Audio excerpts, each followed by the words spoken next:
that when you begin to study wisdom literature is the ancient world, I would say it's true today, the key to wisdom is a person who listens more than talks.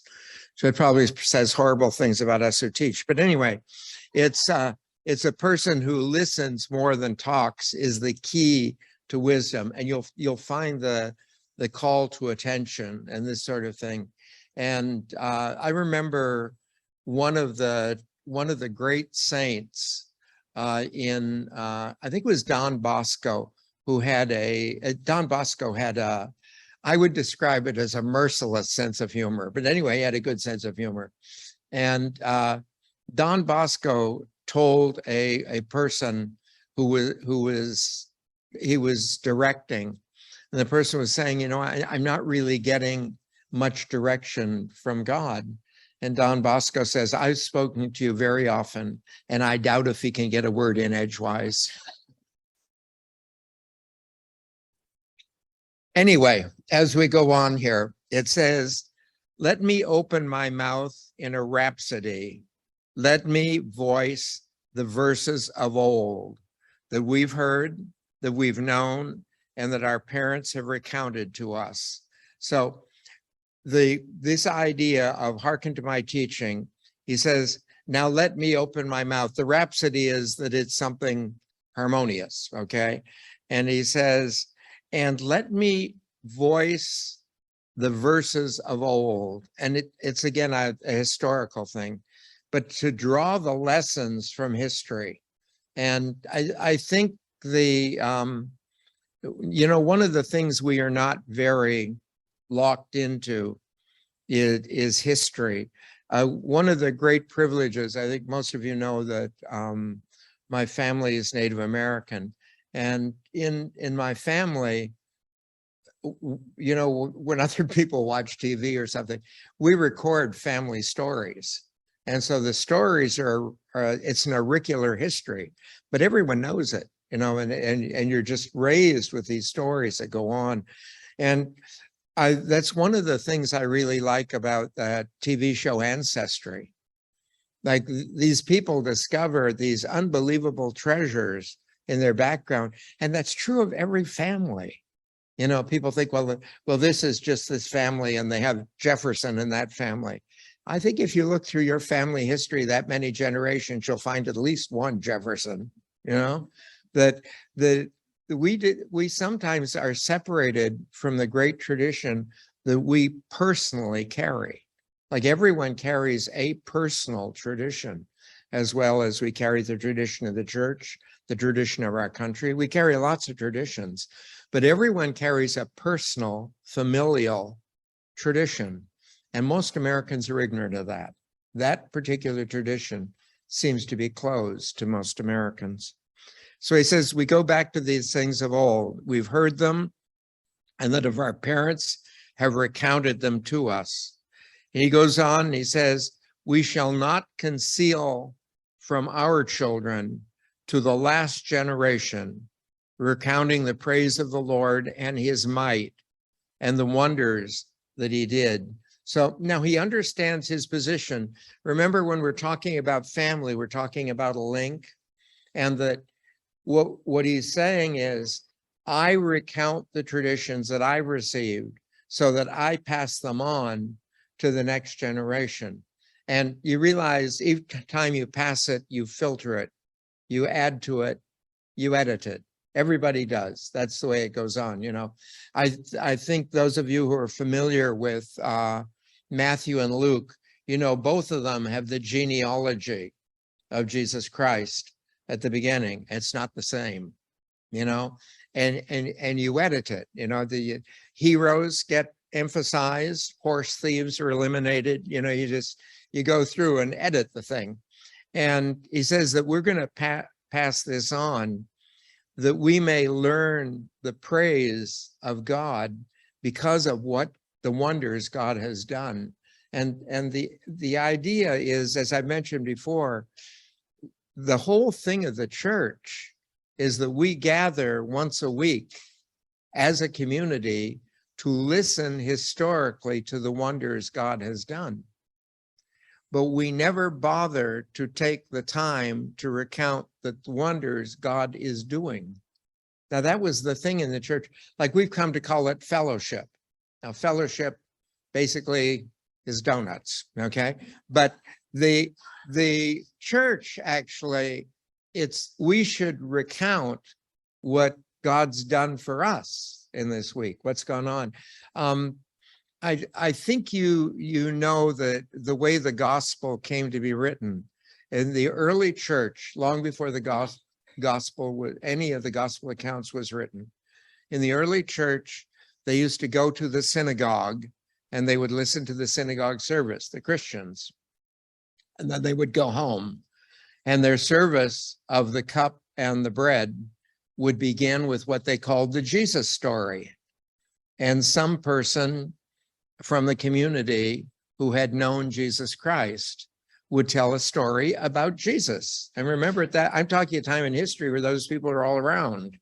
So they would account, but do you know their story was always triggered by what had gone on at the synagogue?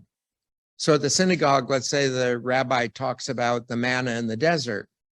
And then when we come in to listen to the Jesus story, he says, I remember one time when we were traveling with Jesus and we didn't have enough food and he multiplied bread for us. That's why the gospel and epistle fits together so well in the text. It's because the gospel oftentimes was created as a Jesus commentary on the Jewish scriptures that had been used at the thing. Well, the idea of the church today is we should listen to what God did for Israel, then how it happened through Jesus, and what went on in my neighborhood this week. That it's important for us to know that God acts, not God acted. God does, not God did. Okay, this awareness of God. So he said, he established a precept in Jacob, and his teachings put forth in Israel. And this he charged to our fathers to make them known to our children, so that the last generation might know, children even yet to be born, might arise and recount to their children and place their trust in God. Okay, so he says that we want to pass this on. We want to make sure everyone knows this, and it passes on uniquely in Israel. And that's why he mentions Jacob in Israel. Uniquely in Israel, the passage is the passage of God. So like, for instance, suppose I was an atheist and something wonderful happened to me, and I was to talk about it to you. I would say, just by accident, or as a surprise to me, or something like this. But we don't talk like that. We say that God touched me, God did my, so the privilege we have from the rest of the world. I give you an example. An example was I was on a flight in Canada where 6 planes that arrived there all had to be canceled to go on, and there's only one of the planes that was going to continue on. And rather than put the people who were assigned to that plane, they culled people from each of the other planes. Well, I was one of the people they culled and put on the plane. But to me, it was that God had picked me out to be on the plane. Someone else would think it was a benevolent accident or something like that. But the great privilege of our story is we don't trace our story back to accident. We don't trace our story back to convenience. We don't trace our story. We trace our story back to God. And one of the wonderful things about tracing your story back to God is that even bad things that happen have a place in that story.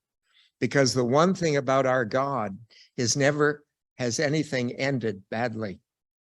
You have terrible things happen, but wait, just watch how they evolve, watch what goes on. And I'm sure there's no one here of any age who has ever can look back at their life and can't see a disaster they had that they thank God now that it occurred, you know, that you watch that. And I've told you a dozen times that probably the principal one in my life was being thrown out of the seminary, because I got to go to a pontifical seminary in Canada where all the new changes of Vatican II were there. And I know of no priest ordained in the year I was ordained who's a Vatican II priest other than me. And it's because of where I was sent for the education. But I only got that because of what was the capital disaster in my life. Best thing that ever happened to me. And I think, you know, you look at Jesus Christ standing in heaven today, looking over the army of people who are saved. I bet he looks back at the cross and says the same thing. Best thing that ever happened to me. He's got all these people with him in paradise. But that's the thing of our God, you know, that our God does not prevent evil, but our God makes it work out for good. In any person's life, he can make it work out. He doesn't prevent evil, because to do that, he'd have to play with free will, and he won't do that.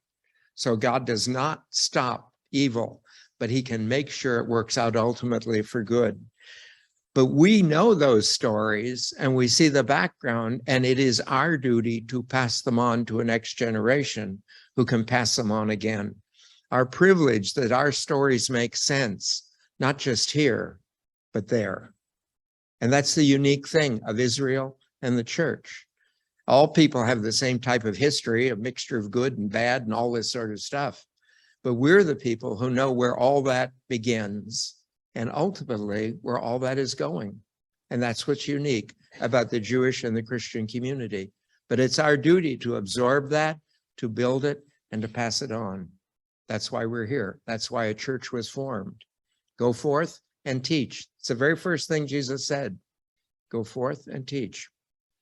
So he says, so that they might place their trust in God and never forget the acts of God and observe his commands.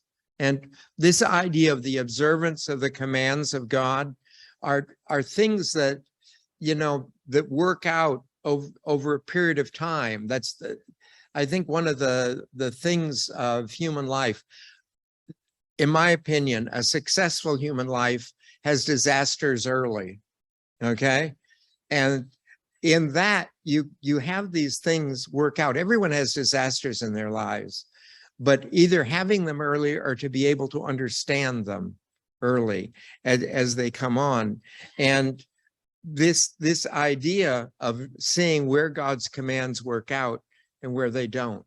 And that it's a learning process. I personally believe everyone learns by mistakes. You can have people tell you 100 times that you aren't supposed to do something, but the first day you wake up with a hangover, you know why, okay? And you can go through all kinds of things in your life that somehow we always learn by mistakes. But the tragedy is there are people who don't learn by mistakes. Everyone has mistakes, but to realize, you know, that the following the commands of God have just, you know, these certain things. A number of the priests in the diocese kid me about my finances, and my grandfather was president of Prudential Insurance. And when I first got a salary, which was 4th grade with a paper route, that he was in Canada, and he came down by train so that he would be at the house the day I received my check. So when I came home, he took me to the bank and told me what to do with it. And he said, you open 2 accounts. Always you have 2 accounts. He says, one account, you put 10% of the check in. And he says, you always put 10% of anything, and you can only use that account for investments. He said, my suggestion is buy land, but you can use it for anything, but you never spend it. It's always investments. The rest of the check, do whatever you want with. And this whole thing. And believe me, that man knew what he was talking about. But and you don't have to make a lot of money. It's just how you do that. It's just very simple anyway. But I think you end up learning certain things that you're given that are a discipline, what you're going through. It's a discipline always when people who are making exactly as you are have so much more to spend. But there comes a time in your life when that switches, anyway, it says, so that they be not like their fathers, an awkward and rebellious generation, a generation that was not firm of heart and its spirit not faithful to God. And again, I told you, I think everyone learns by mistakes. It's still our duty to pass on the tradition. Wouldn't it be wonderful if we could raise a generation that didn't make our mistakes? Now, that hasn't happened yet in human history, and God knows that's gone on for millions of years, but I have high hopes, okay? One day there'll be a generation that will actually listen to the preceding generation. I believe that. I don't believe I'll live to see it, but I mean, I believe it. It'll happen, okay? And never go through the unfaithfulness that we've done. He says, the Ephraimites, deft wielders of bows, turned tail on the day of battle and did not keep God's pact, and his teaching refused to follow. I think Ephraim is one of the tribes of Israel, and they were the tribe, if you remember, during one of the battles, they were warned not to take any of the gods of the enemies, and they went in and they took the amulets, and they probably took them because they were gold or silver. I'm sure they weren't stupid enough to worship them, but I think they took them and they were punished. They were strong. They were important in the battle. But they turned from God. They didn't keep his commandment and refused to follow it. They forgot his acts and the wonders that he showed them. Okay. So the reason they fell is they forgot all that God did. And one of the things is this idea of endlessly, holding these things with regards to God. That's the great protection against pride. If you watch these things and make them a part of you, the way this thing, you realize they're acts of God. So if you get a lot of praise, God did a wonderful thing through you. Okay. And this whole idea that you're able to hold humility and do great things. God is more interested in my salvation than I am. So if doing great things is going to endanger my salvation, God will make sure I don't do them. That's why it's really important for us to be able to render honor to God for the great things that come through us.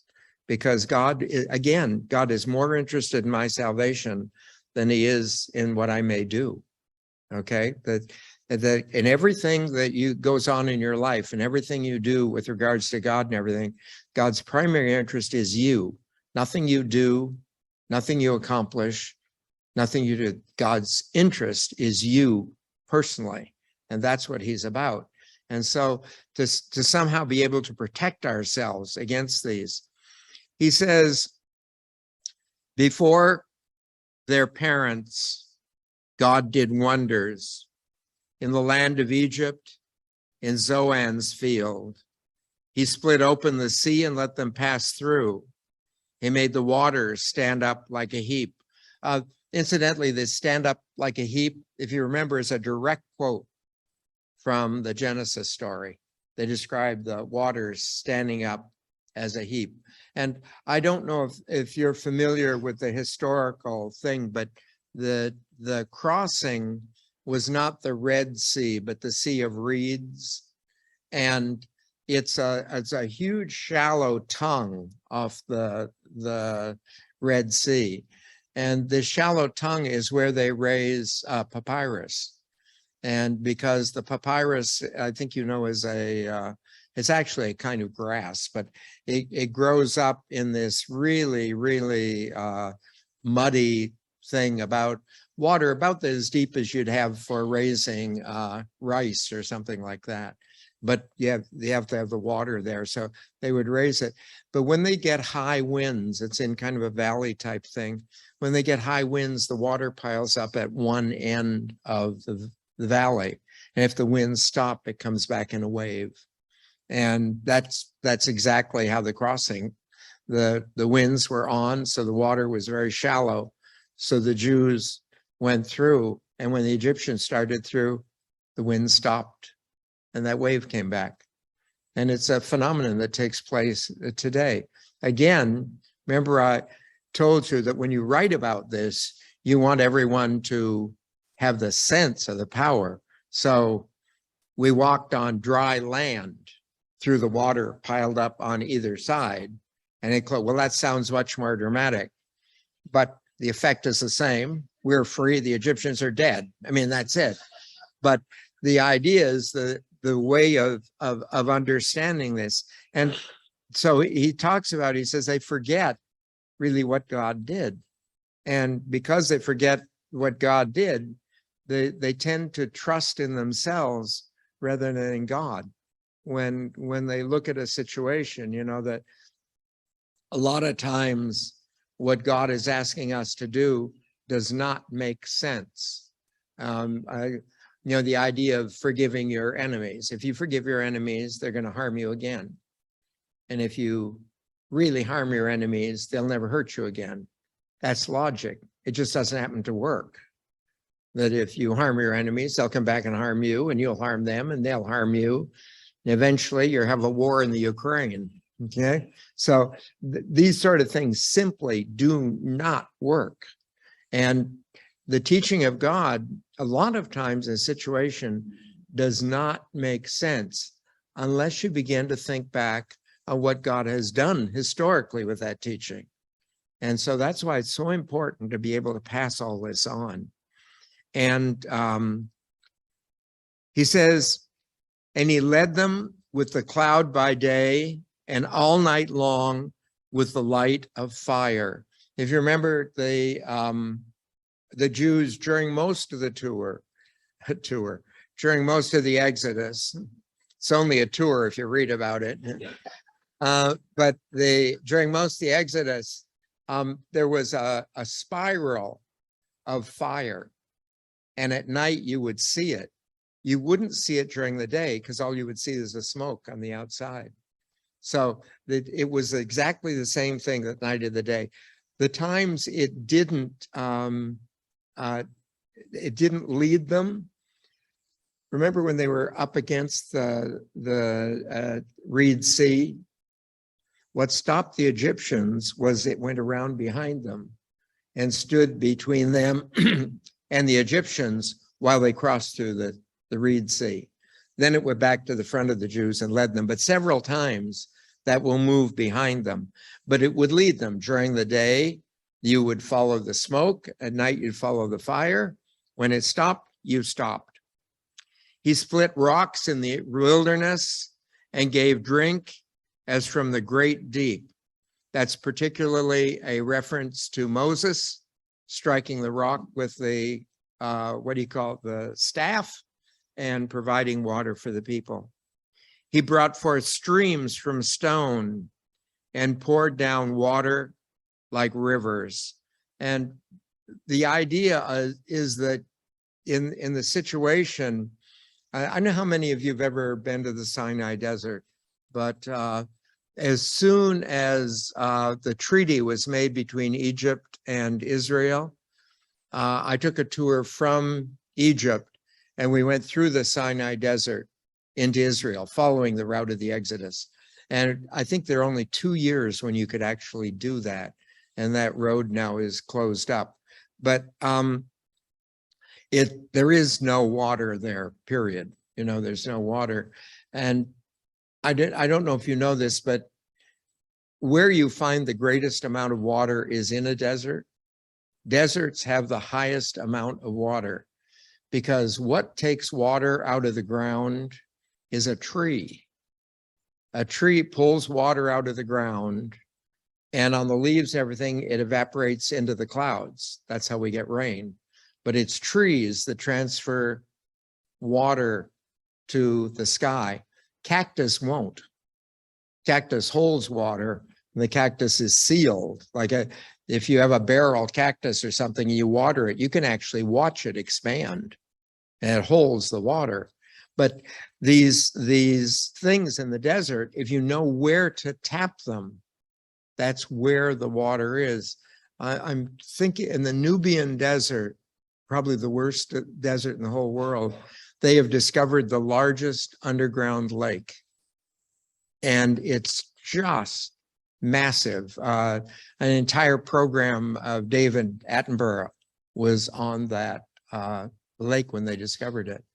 And but the water is there. You just have to know where it is. And one of the wonderful things about God, he knows where all those things are.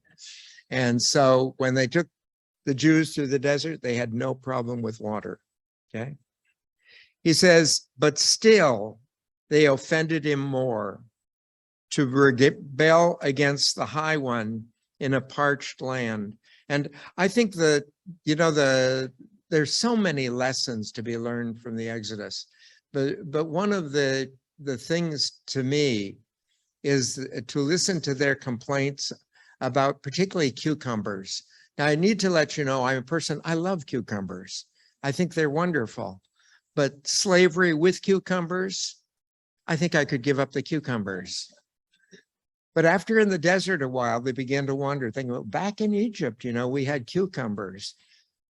I think, you idiot, you know, here's your cucumber. But anyway, this idea is that they completely forget, you know, the situations they're in. And you look back, that we oftentimes romanticize things in the past, you know, about all this sort of thing. That I remember we were watching a show on TV is about that little girl who was raised in the country. They did a whole series on them. I don't think it's called Little House on the Prairie. Was it something like that? Pardon? That was it? Yeah, well, the series of stories. And my sister always loved it. I think it's just because the girl was a hero. But anyway, she's sitting there, and every time she'd start, you know, really praising the whole thing, I would just turn to her and I say, think outdoor plumbing. You know, we forget what's wrong with those things. So he said they tried God in their heart to ask food for their gullet. And again, it's the idea that they look back, you know, on the food in Egypt. It says they spoke against God, and they said, can God set a table in the wilderness? And so they're saying, we're out here in the middle of nowhere, and where can we get, you know, the food? And you remember that God was able to send them quail when he wanted. He was able to create bread for them. I think I've explained to you before, the manna is actually a beetle that bores into the acacia tree in the deserts, and by a foam it produces on the outside, the foam hardens and is like encapsulates the eggs of this beetle. And in the wind, it will break off from the tree. And they call it desert snow. In the Mideast, they call it desert snow. The great miracle was the amount of it. I mean, you'd never find enough to feed a person. But the couple hints at it, you know, that if you keep it, it gets wormy. That's because the eggs have hatched, okay? And the stuff would be very nourishing because it's very high in protein, the whole thing. So they would pick it up and eat it the way they were supposed to. But anyway, God could provide anything he wanted for them in the desert, you know? And this question, can God do this? It's not, you never ask that question. I think this is one of the things too that I've found in my life. I find that when I present a petition before God, I'm wasting my time in telling him how to solve it. You know, so like, for instance, if I'm in debt, you know, if I were to win the lottery, you know, but the idea is that when we come before God, to just give him the problem. And I think that to the degree you and I present the solution, we oftentimes don't recognize it when the problem's solved, because it isn't the solution we suggested, you know? So what you want to do is just present the problem. And remember, the Bible tells you to keep asking. And I think part of keep asking is so you don't forget the prayer when it's answered. Again, I'll go to my thing with the seminary. I prayed all the time I was in the seminary that I would never be thrown out because of my grades with the dyslexia. So I prayed that I would never be thrown out. But, you know, I kept that prayer up after I was out. And I came to understand that my getting out was what made me the priest I am. And that's what I wanted. But I thought I would find it in that seminary, but I didn't. I found it in the Pontifical Seminary in Canada. But to somehow keep praying so that one day it clicks, my God, that's how he answered it, by throwing me out, you know? And a clever guy. Anyway, this idea that God can do anything, but I think a lot of people in their lives, to be honest, have never realized how many prayers have been answered because either they were too locked into a solution they saw, or they had forgotten they ever asked. But I think one of the great powers in human life is the more often you realize one of your prayers is answered, the stronger your faith becomes. That's one of the great strengthenings of faith. It says, look, he struck the rock and the water flowed, currents streamed. Can he also give bread? Will he ready flesh for his people? Of course he did. The bread was manna and the flesh was the quail. Then the Lord heard and was angered. A fire was lit against Jacob, and wrath too went up against Israel. And if you read the book of Exodus, it is the simple pattern of Exodus is there's a sin, there's a punishment, there's a repentance, then there's a new sin, punishment, repentance. It's just like one of us. But I mean, it just goes through this endless process of sin, punishment, repentance. And the idea is they did not seem to learn. That's one of the reasons why the great push here is tell everyone what happened. Let this pass on. He said, for they had no faith in God, nor did they trust in his rescue.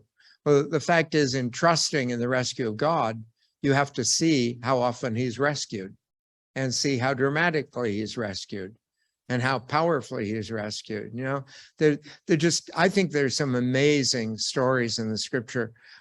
One of my favorite from the point of view of faith is the story of David and Goliath. That David and Goliath, you know, that David steadfastly stood on that he was this committed to God and that he knew that God was going to handle it, but he didn't know how. And the interesting thing is, as he was going into this, God dismantled anything else that could handle it.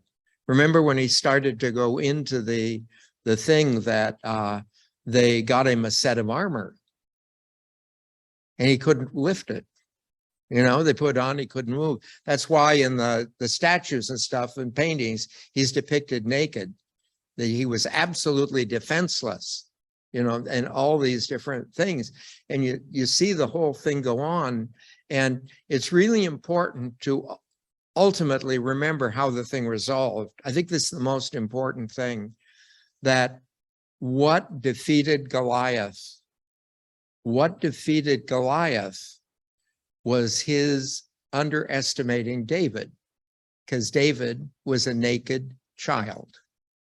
And what could a naked child do? So he was open to David. And what ultimately executed Goliath was Goliath's own sword, which was his strength.